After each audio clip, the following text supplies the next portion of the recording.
Deuxième épître de Paul à Timothée, chapitre 1er.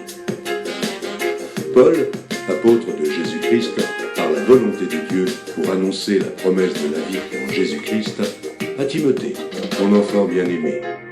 Que la grâce, la miséricorde et la paix te soient données de la part de Dieu le Père et de Jésus-Christ, notre Seigneur. Je rends grâce à Dieu que mes ancêtres ont servi et que je sers avec une conscience pure, de ce que nuit et jour, je me souviens continuellement de toi dans mes prières, me rappelant tes larmes et désirant te voir afin d'être rempli de joie. Gardant le souvenir de la foi sincère qui est en toi, qui habita d'abord dans ton aïeul, Loïs, et dans ta mère, Eunice, et qui, j'en suis persuadé, habite aussi en toi. C'est pourquoi je t'exhorte à ranimer le don de Dieu que tu as reçu par l'imposition de mes mains. Ce n'est pas un esprit de timidité que Dieu nous a donné, mais un esprit de force, d'amour et de sagesse.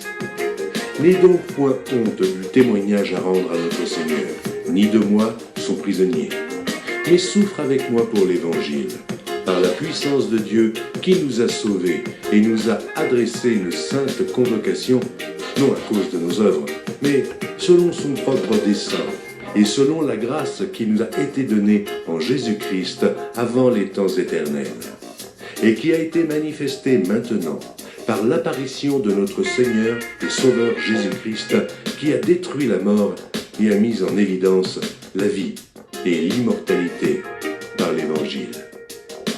C'est pour cet Évangile que j'ai été établi prédicateur et apôtre, chargé d'instruire les païens. Et c'est à cause de cela que je souffre ces choses.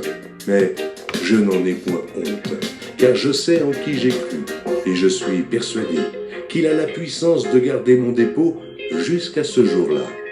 Retiens dans la foi et dans la charité qui est en Jésus-Christ le modèle des saines paroles que tu as reçues de moi. Garde le bon dépôt par le Saint-Esprit qui habite en nous. Tu sais que tous ceux qui sont en Asie m'ont abandonné, entre autres Pygèle et Hermogène.